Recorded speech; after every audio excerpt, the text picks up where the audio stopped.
अमोल है रखिए नेक विचार, मानव जन्म अमोल है रखिए नेक विचार, और कुछ ऐसा करते चलें याद करे संसार, कुछ ऐसा करते चलें याद करे संसार। आप सभी को पुनः बधाई, आप सभी का स्वागत। आप यहाँ पधारे, आप आभार के साथ आप सभी का स्वागत है। आगामी कार्रवाई के लिए विजय जो है वस्तुएं प्राप्त होती है। जीवन को सुंदर बनाने के समस्त संसाधन इसी सृष्टि से हम प्राप्त करते हैं। आइए इसी कड़ी में मैं आमंत्रित कर रहा हूँ, इससे पूर्व की अन्य कलाकारों को हम सुने। हमारे मध्य आदरणीय मंजू मानव जी पधारी हुई हैं। मैं आपका यहाँ पधारने पर हार्दिक अभिनंदन और स्वागत करता हूँ। कृपया मंच पर पधारने का कष्ट करें जी।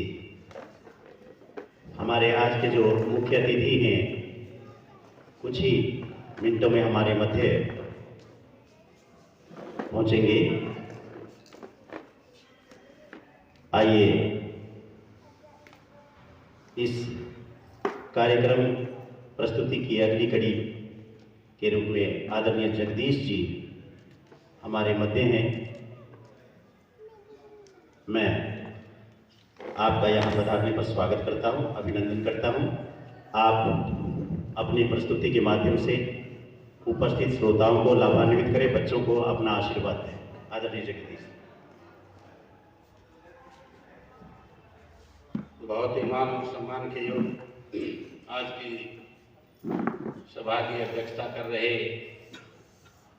मेरे शायद बड़े भाई होंगे, बड़े होंगे, 14 साल हो गए मैंने रिटायर होना, आपने तो 12 कर तो मैं बताऊँ।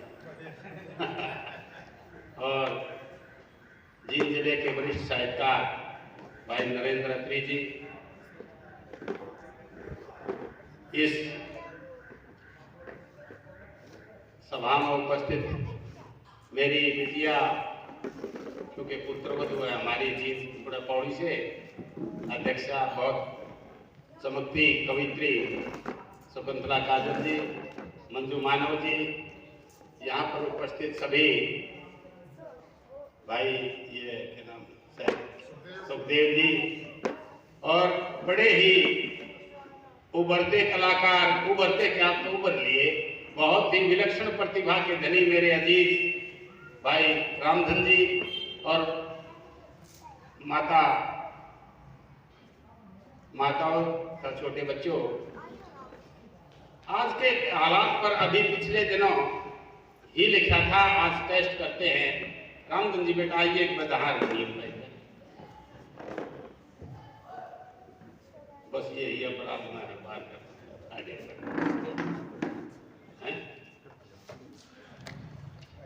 आजकल के हालात पर पिछले दिनों रचना लिखी।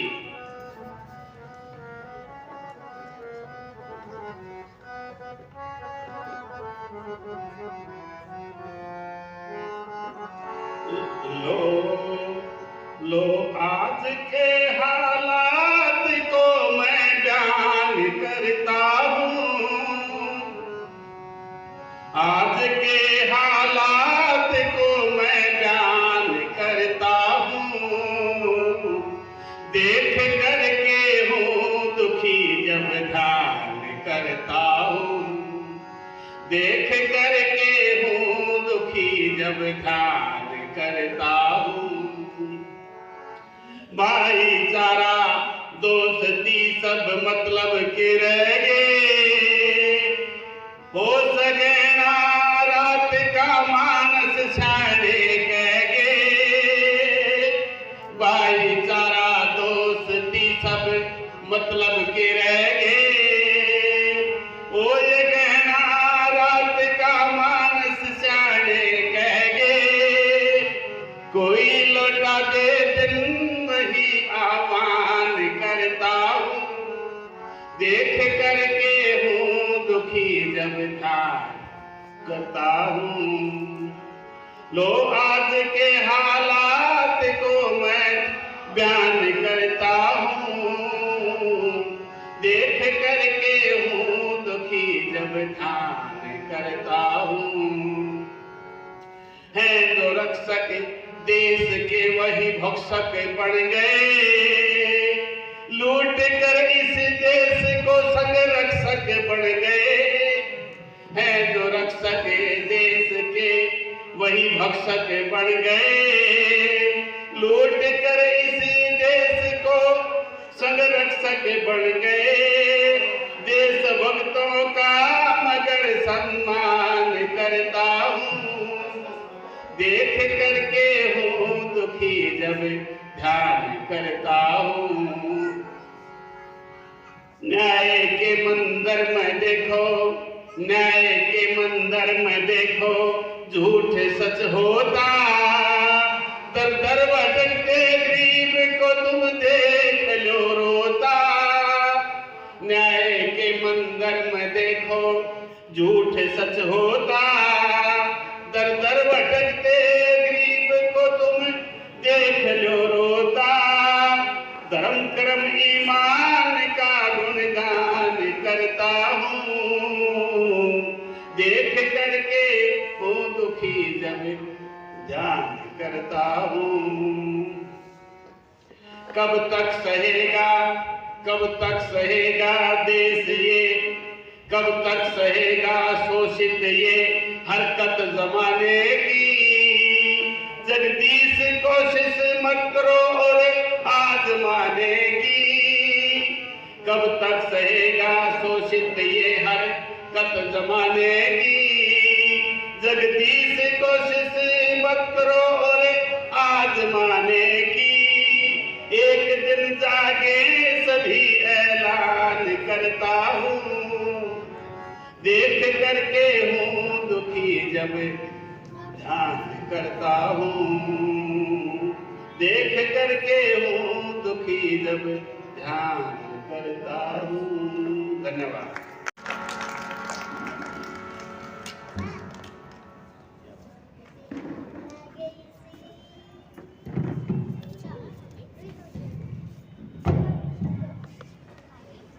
बहुत ही सुंदर प्रस्तुति। दोनों बाल कलाकारों को बहुत बहुत आशीर्वाद है। अपार संभावनाएं इनके अंदर मौजूद हैं और एक झलक हम सब ने यहाँ पर देख ही ली है। हमारे धर्म ग्रंथों में लिखा है, पिता पुत्रो अनुव्रतः। पुत्र जो हो पिता के पद चिन्हों पर चलने वाले हों, और इसी बात को सार्थक कर रहे हैं ये दोनों बाल कलाकार। आइए अगली प्रस्तुति के लिए मैं आदरणीय रोबिन जी को मंच पर आमंत्रित करता हूं। आप आएं और अपना कार्यक्रम करें।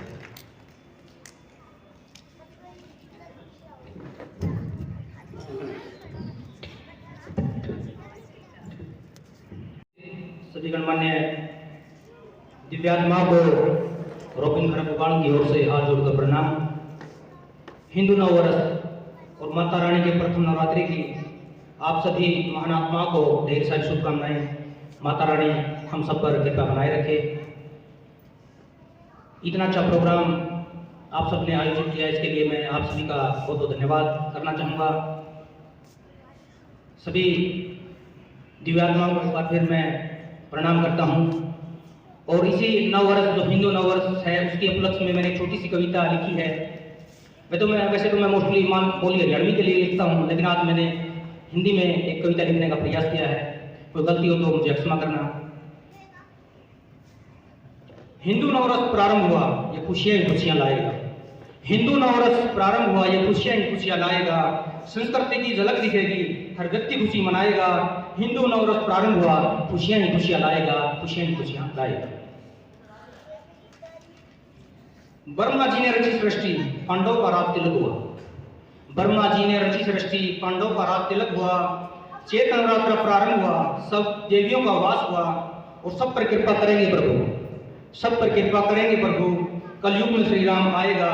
हिंदू नववर्ष प्रारंभ हुआ, खुशियां खुशियां लाएगा, खुशियां खुशियां लाएगा। भक्ति और श्रद्धा है सब में, ये सबका हिंदुस्तान है। भक्ति और श्रद्धा है सब में, ये सबका हिंदुस्तान है। सब धर्मों से प्यार करेंगे, यहाँ हर जाति का सम्मान है। और सबको हक की मिलेगी रोटी, सबको हक की मिलेगी रोटी। न कोई हक किसी का खाएगा। हिंदू नवरस प्रारंभ हुआ, खुशियाँ ही खुशियाँ लाएगा, खुशियाँ ही खुशियाँ लाएगा। लिखते रहना कलम अपनी से, इतिहास को फिर दोहराना है। लिखते रहना कलम अपनी से, इतिहास को फिर दोहराना है। जिस कलयुग में श्री राम कृष्ण उस युग को फिर से लाना है। और हिसार जिले में मेरा गांव उगाड़ू, हिसार जिले में मेरा गांव उगाड़ू, रोबिन खरब को कौन समझाएगा। हिंदू नवरस प्रारंभ हुआ, खुशियाँ ही खुशियाँ लाएगा, खुशियाँ ही खुशियाँ लाएगा। जय हरियाणा, जय हरियाणवी भाईचारा जिंदाबाद। जय आदरणीय रोबिन खरब जी का। आइए इसी कड़ी में कुछ पंक्तियां मैं भी आप सबके समक्ष प्रस्तुत करूं और इसके बाद हमारे सुप्रसिद्ध गायक आदरणीय रामधन काकसरिया जी को आप सुनेंगे।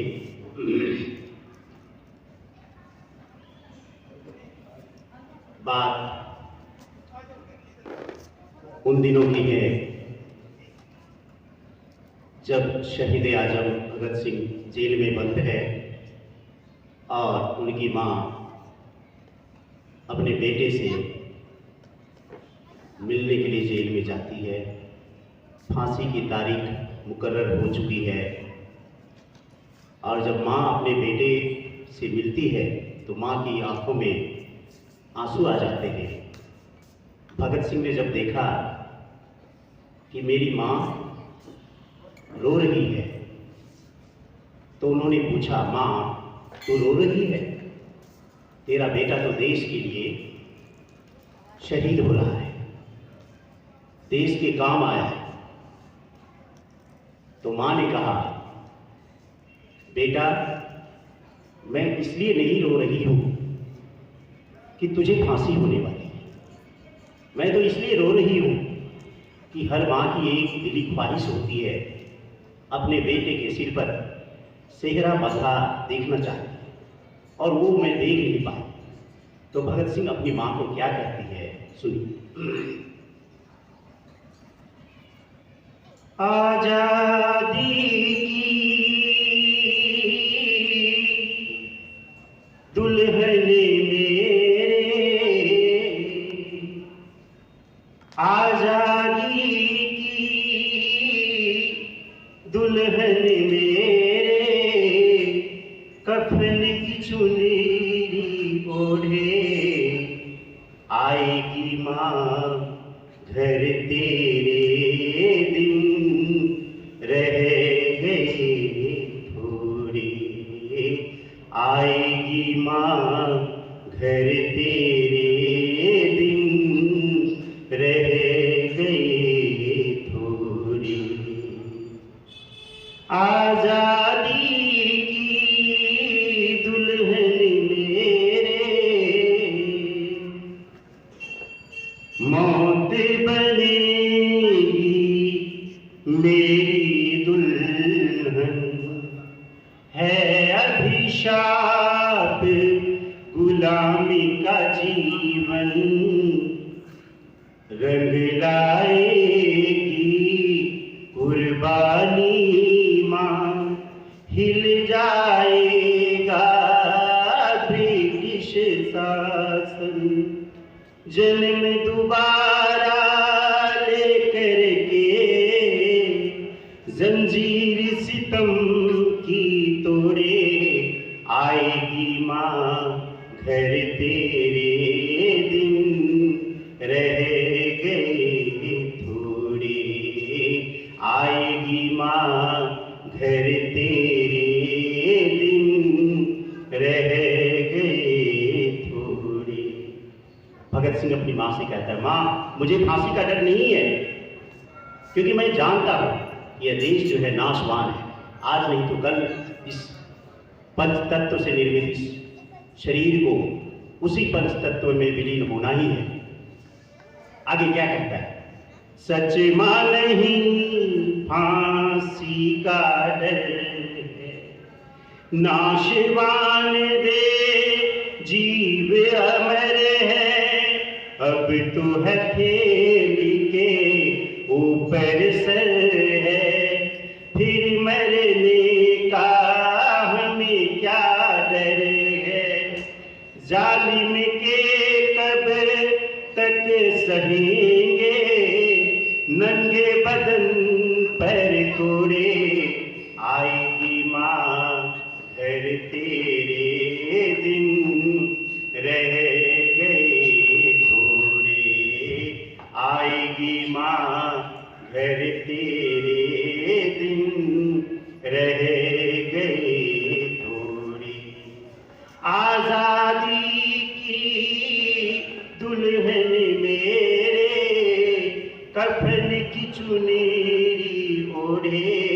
आएगी माँ घर तेरे दिन, रह गई दूरी।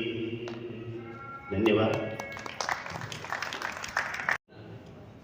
आज के इस कार्यक्रम के अध्यक्ष महोदय श्री नरेंद्र अत्री जी, चेयरमैन बाल कल्याण समिति जी, और आज के हमारे मुख्य अतिथि श्री राजेश गोस्वामी जी, समाज सेवी, साथ में संस्था के अध्यक्ष, अन्य जो उपस्थित अतिथिगण हैं, रोबिन गोस्वामी जी को पुस्तकें भेंट करके सम्मानित कर रहे थे। रोबिन जी का बहुत बहुत धन्यवाद।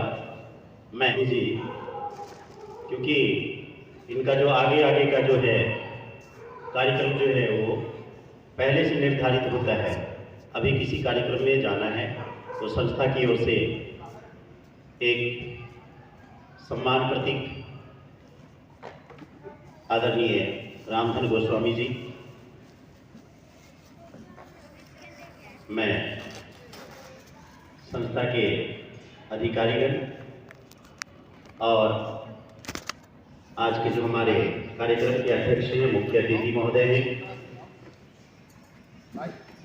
जो संस्था के अधिकारीगण हैं, सबसे आग्रह है कि रामधन गोस्वामी जी को सम्मानित करें। जब तक गुरुजी कलाकारों का सम्मान होता रहेगा, कलाकार समाज को एक से बढ़कर एक रचनाएं और प्रस्तुतियां देते रहेंगे। मान सम्मान बहुत जरूरी है और मंच के माध्यम से यदि आप भी खड़े हो यार, ये इधर देखो, रवि सर साइड में देखो, रवि सर, साइड में देखो गुरुजी, एक मिनट आ लेना दूसरा।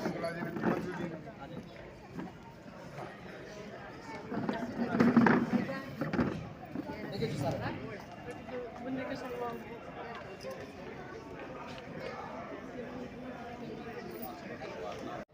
आप सादर आमंत्रित रहें और अपनी प्रस्तुति दें।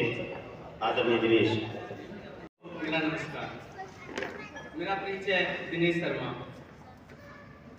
मैं आपके सामने कुछ मुक्तक पढ़ूंगा, तो गौर फरमाइएगा। दोष आदमी की दृष्टि का होता है, पर्दा औरत से करवाते हैं। अपनी बेटी के दर्द को दुख समझते हैं, बहू के दर्द ड्रामे लगते हैं। स्वयं की पत्नी सुशील होनी चाहिए, पड़ोसी की पत्नी बदचलन होनी चाहिए। अपने लिए सुखों की कल्पना करते हैं, दूसरों के लिए दुख का सागर गहरा होना चाहिए। ऐ जिंदगी, अब हमें तुझ पर एतबार न रहा। संपत्ति के चक्कर में भाई न रहा। चुगलखोरों के चक्कर में परिवार न रहा। सब कहते हैं मेरा घर, अब हमारा घर नहीं रहा। आजकल के युवा शान समझते हैं मदिरालय जाने में, लेकिन लज्जा अनुभव करते हैं देवालय जाने में। देर ना करो बच्चों को धर्म का ज्ञान देने में, वरना समय नहीं लगेगा संस्कार और संस्कृति खत्म होने में। हर बार हवाओं से ही चिराग बुझे, ये जरूरी तो नहीं। हर बार हवाओं से ही चिराग बुझे, ये जरूरी तो नहीं। हर बार दुश्मन ही नुकसान पहुंचाए, ये जरूरी तो नहीं। हर दर्द का इलाज दवा हो, ये जरूरी तो नहीं। हर अपने में अपनापन हो, ये जरूरी तो नहीं। जैसा तन हो वैसा कर्म कीजिए, बचपन में मस्ती कीजिए, जवानी में विद्या और धन अर्जित कीजिए, बुढ़ापे में प्रभु भजन कीजिए। मुझे नहीं बनना किसी रानी का राजा, मुझे किसी सीता का राम बनना है। मुझे नहीं बनना हर औरत के दिल की धड़कन, मुझे तो मेरी पत्नी का पति बनना है।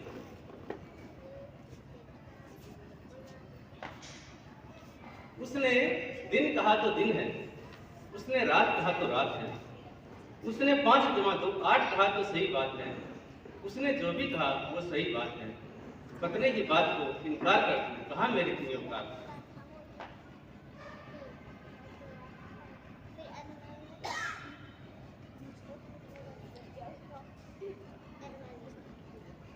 एक छोटी सी रचना और पर समाप्त। एक मुक्तक पढ़ो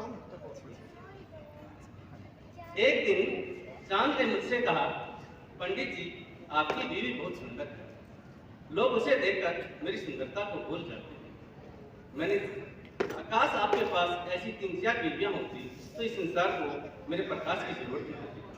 मैंने चांद से कहा, अरे भाई महंगाई के इस दौर में एक तो सही नहीं जाती, अगर 3-4 मिनट आत्महत्या के सिवाय कोई चारा नहीं होता मेरे पास। शुक्रिया आपसे। सुंदर प्रस्तुति अलग अलग भावों को लेकर।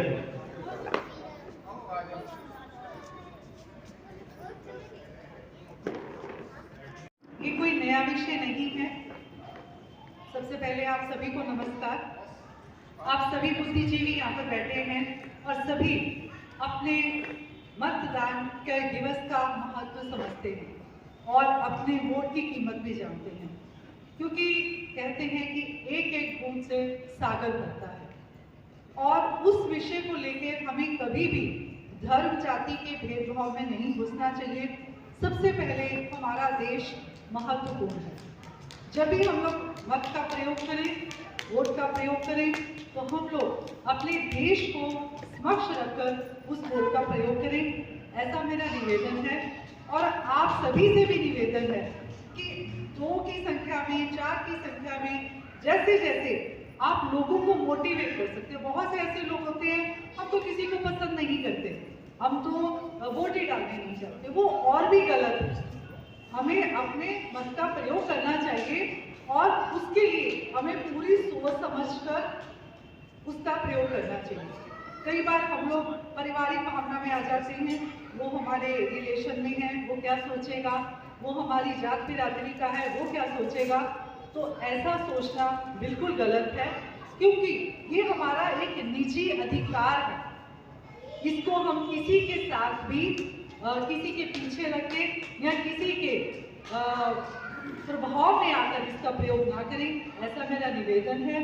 और मैं समझती हूँ कि आप आगे भी अपने और साथियों को भी 2 से 4 से जितने लोगों, यहाँ पर कम से कम 20-25 की संख्या है, अगर वो एक आदमी भी 3 लोगों को ये समझाता है या गाइड करता है, तो देखिए आपकी बात 100 लोगों तक पहुँच जाती है। तो ऐसा मैं चाहूँगी कि आप सभी करें। बस 2 लाइनें, क्योंकि बहुत लेट हो रहे हैं, अंधेरा हो रहा है कार्यक्रम लेट होने में। चलो हम आज सब मिलकर नया एक गीत गाते हैं, क्योंकि आज नववर्ष का प्रथम दिन है, तो हमें आगाज करना है अपने भावों के नए गीत का कि हमने क्या सोचना है और इस वर्ष हमने क्या करना है। चलो हम आज सब मिलकर नया एक गीत गाते हैं, अंधेरों को भगा करके सवेरा ढूंढ लाते हैं। धरा पे लेके आए थे सभी जीवे 4 दिन, गए जो बीत 2 दिन तो 2 को तो बचाते हैं। जो बीत गया उसे भूल जाइए, लेकिन अगला कदम हमारा सार्थक रूप में आगे बढ़े, ऐसा मेरा निवेदन है। मंजू मानव जी का मैं आज के हमारे जो इस कार्यक्रम के मुख्य अतिथि महोदय हैं आदरणीय श्री राजेश गोस्वामी जी, संस्था की ओर से मुख्य अतिथि महोदय को सम्मानित किया जा रहा है। सम्मान के ठीक बाद मुख्य अतिथि महोदय का उद्बोधन होगा।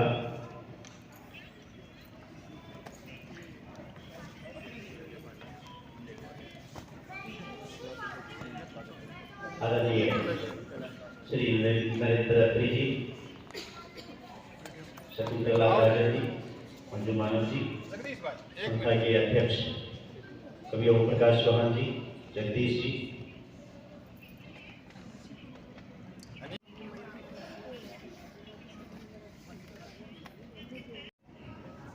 सबसे पहले मैं आप सभी को नववर्ष की, हिंदू नववर्ष की हार्दिक शुभकामनाएं देता हूँ। इस उपलक्ष्य पर संस्कार भारती के प्रांगण में इतना बढ़िया प्रोग्राम आयोजित किया गया, मेरा दिल खुशी से गदगद हो गया। सम्मानित मंच और आदर के योग्य हमारे भाई बहन बेटियां इस उपलक्ष्य पर यहाँ आए हैं, बहुत ही अच्छा लगा। मैं हम सब के जीवन में जो बातें मेरे ध्यान में है मैं आपके सामने प्रस्तुत करना चाहता हूँ। समय की बर्बादी आत्महत्या के समान है। सदा ही समय का सदुपयोग करें। टीवी देखना समय की बर्बादी नहीं है, खेलना समय की बर्बादी नहीं है। समय की बर्बादी है जैसे हम लेट तक 10 बजे तक सोते हैं। जो विद्यार्थी हैं उनको तो कम से कम 4 बजे तो उठना ही चाहिए। जो अध्यापक हैं उनको भी बच्चों को पढ़ाने के लिए 5 बजे तो उठना ही चाहिए। अगर हम अपना कर्तव्य सही समय पर सही निभाते रहें तो हमारा समाज, हमारा स्कूल, हमारा बिजनेस सक्सेस जरूर होगा। वो सक्सेस तभी नहीं होता जब हम मेंटेन नहीं रखते। अगर समय पर हर बात का ध्यान रखा जाए तो हर कोई आदमी सक्सेस होता है। मैं मेरी जिंदगी के बारे में बताता हूँ कुछ। मैंने 2000 में 1991 में मैट्रिक की थी और 93 प्लस टू करी। उसके बाद में मैंने अनाज मंडी में अपना छोटा बिजनेस जैसे माल को लेके भेजना, और इस दौरान मैंने हिंदी पिक्चर का OT का कोर्स भी किया हुआ है। मैं सरकारी जॉब पे लग गया था मुआना सिंह। वहाँ सिर्फ एक दिन गया, उस टाइम 5500 रुपये शायद तनख्वाह थी।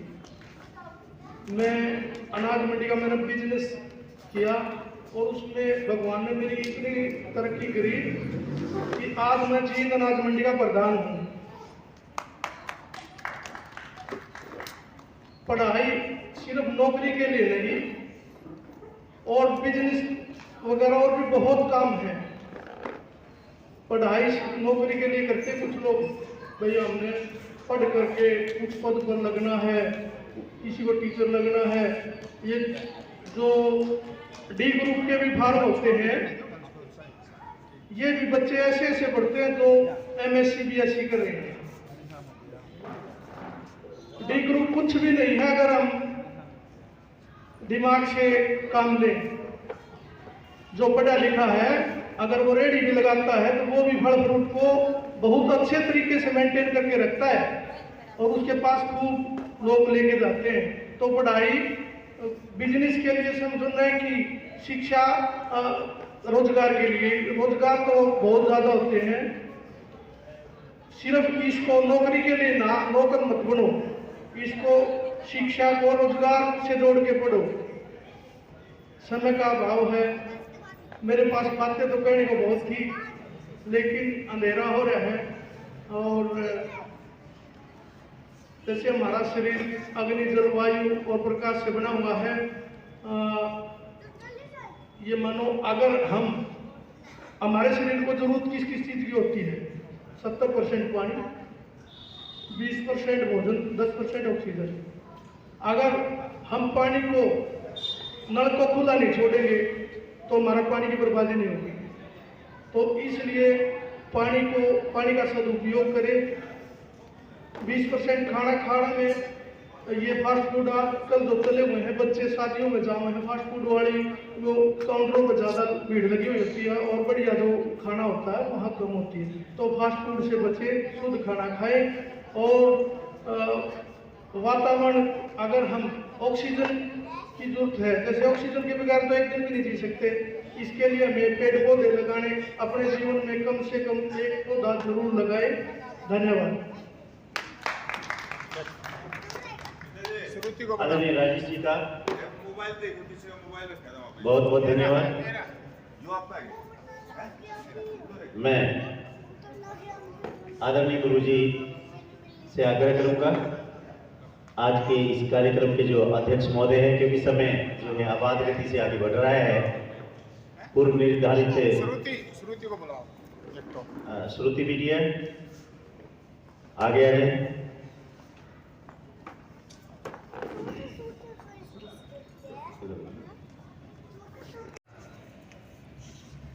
हौसला अफजाई तो करता ही है, साथ ही साथ उसी परंपरा का निर्वहन किया जा रहा है।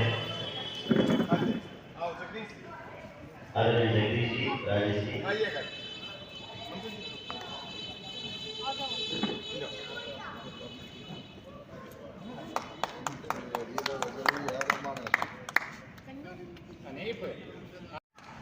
जगदीश जी को संस्था की ओर से सम्मानित किया जा रहा है।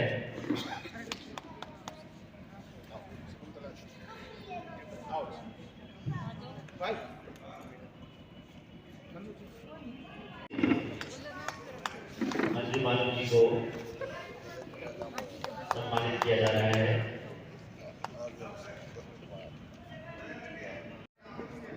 विक्रमी संवत 2081 के प्रथम दिवस पर आप सभी का स्वागत है, अभिनंदन है और आप सबको इस दिन की बहुत बहुत बधाई और शुभकामनाएं।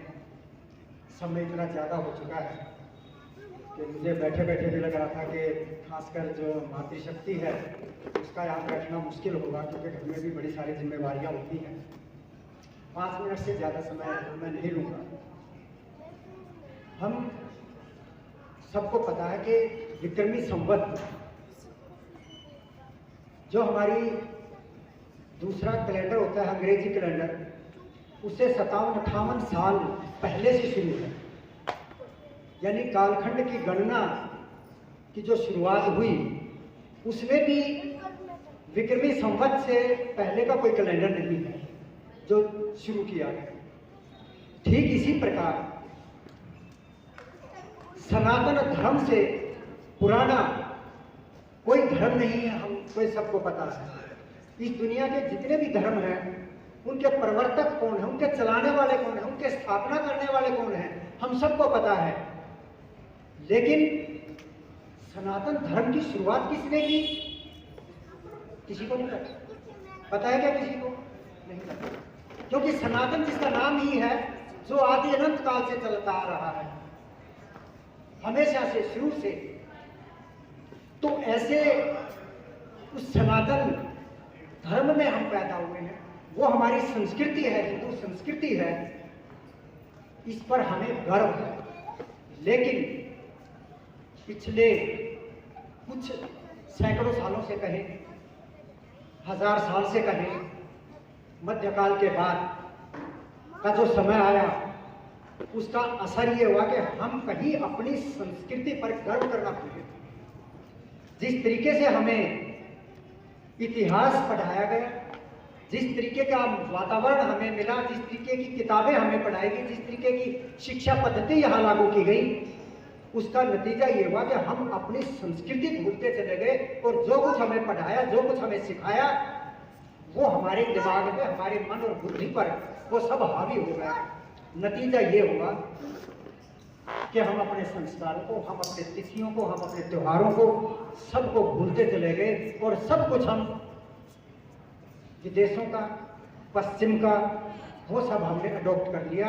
हमें ये भी नहीं पता कि वो सही है कि गलत। और आज उसका परिणाम हम देखने लग रहे हैं। जीवन के किसी भी क्षेत्र में देख लीजिए, आज वो उसके जो परिणाम है वो हम देखने लगे। मेरे से पहले कवि महोदय दिनेश जी ने काफ़ी कुछ कहा, उसकी कविताओं में संस्कारों की बात थी, और मुख्य अतिथि ने जिक्र किया, भाई रामधन ने गाया, उनके बच्चों ने बहुत बढ़िया गीत गाया था। मतलब ये सारी संस्कार की बातें हैं। आज ये संस्कार भारती का कार्यक्रम और संस्कार भारती स्कूल में ये भी एक बड़ा सहयोग है। तो ये केवल संस्कार भारती का अपने जो ध्येय भी हमने बोला था शुरू में, उसका यदि हम देखें तो वो सारा वही है कि ये भारती माँ भारती, हमारा देश, ये जन्मभूमि संस्कारों से परिपूर्ण है और यहाँ के जो लोग हैं, निवासी हैं, वो संस्कारों से परिपूरित हैं और जितने उनमें संस्कार हैं वो पीढ़ी दर पीढ़ी न केवल अपनी संतानों में बल्कि पूरे विश्व में वो संस्कार फैले, ये हम कामना करते हैं। बड़ी विडंबना है कि आज के युग में, लेकिन मैं ये जरूर कहूँगा कि अब थोड़ा बहुत परिवर्तन होना शुरू हुआ है। आज के समय में पुनः हम वहाँ आ रहे हैं जहाँ से हमने शुरुआत की थी, उस तरफ हम जाने लगे हैं। तो ये हमारे लिए शुभ संकेत है।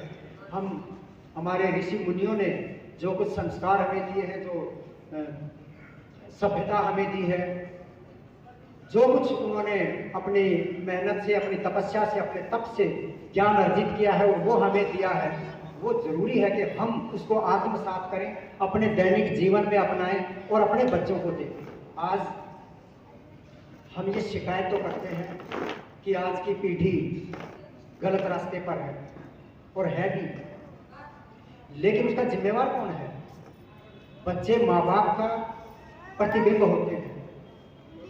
बच्चों में माँ बाप से एक तो वंशानुगत संस्कार मिलते हैं, दूसरे घर में जो उनका व्यवहार होता है उससे उनमें संस्कार आते हैं और तीसरे हमारे समाज से संस्कार आते हैं।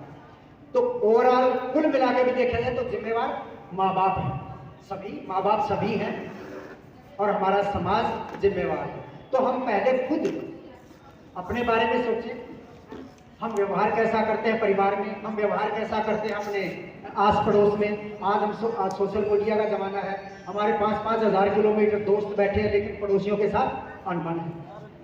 आज एकल परिवार शुरू हो गए, भाई भाई को देख के कुछ नहीं है, शादी होते ही सोचते हैं अलग हो जाएं, हम अपने पैसे के पीछे पड़े रहते हैं।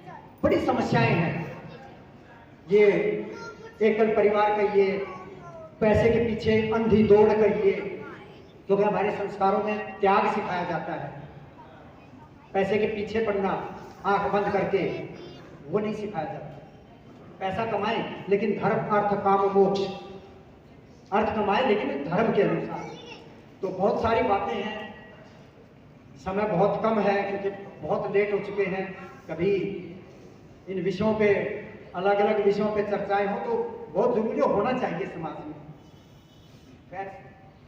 मैं आभार व्यक्त करता हूँ, धन्यवाद करता हूँ संस्कार भारती इकाई का, जो समाज में लोगों में संस्कार बचाने के लिए, संस्कार पोषित करने के लिए और संस्कारों को आगे पीढ़ी में रोपित करने के लिए प्रयासरत है। तो उसके द्वारा ये कार्यक्रम आयोजन किया गया। हम आज भी कितने भी हम अंग्रेजी कैलेंडर के अनुसार चलें, लेकिन चाहे ब्याह शादी है, चाहे बच्चा पैदा होता है, उसके कोई भी संस्कार हैं, जन्म संस्कार हैं, शादियां होती हैं, पाणी ग्रहण संस्कार हैं, वो सब हम किस रूप में दिखवाते हैं, अपनी तिथियों के अनुसार सारा कुछ कार्यक्रम चलते हैं। तो इसको ना भूलें, इन पर हम गर्व करें क्योंकि ये हमारे लिए धरोहर है और वैज्ञानिक रूप से ये तथ्यों पर आधारित है। चंद्रमा के अनुसार, सूर्य के अनुसार सारी कुछ कालखंड की गणना की जाती है। ये लंबा विषय है, बहुत हो जाएगा, लेकिन मैं इतना ही कहूँगा कि कम से कम हम अपनी संस्कृति को बेहतर समझें। चाहे शादियाँ हो, चाहे जन्मदिन हो, बजाय आधी रात को केक काटने के हम अपने तरीके से इन चीज़ों को मनाना शुरू करें, तभी वो बच्चे देखेंगे और संस्कार में आएंगे। आप सबने मुझे यहाँ बुलाया, मौका दिया, बहुत बहुत शुक्रिया, धन्यवाद आपका। जी, समय वास्तव में बहुत ज़्यादा हो चुका है और संस्कार भारती संस्था ने ये दो नन्हे मुन्ने बच्चे हैं जिनको सर कापी के लिए एक गुड़िया ने सुनाया, प्रस्तुति दी थी इस बिटिया ने। कहाँ से आए बेटा? आओ आगे आ जाओ, आगे आ जाओ बेटा। इसने सुनाया था इधर। संस्कार भारती संस्था जो है वास्तव में अपने नाम को सार्थक कर रही है, बच्चों को संस्कारित करने का काम है। ओम द्यौ शांतिरंतरिक्षं शांति पृथिवी शांतिरापः शांतिरोषधयः शांति वनस्पतयः शान्तिर्विश्वे देवा शान्ति ब्रह्म शान्ति सर्वं शान्ति शान्तिरेव शान्ति सामा शान्तिरेधि। जो बोले सो अब है सत्य सनातन धर्म की जय। भारत माता की जय। गौ माता का पालन हो। देश पर मर मिटने वाले अमर शहीदों की जय।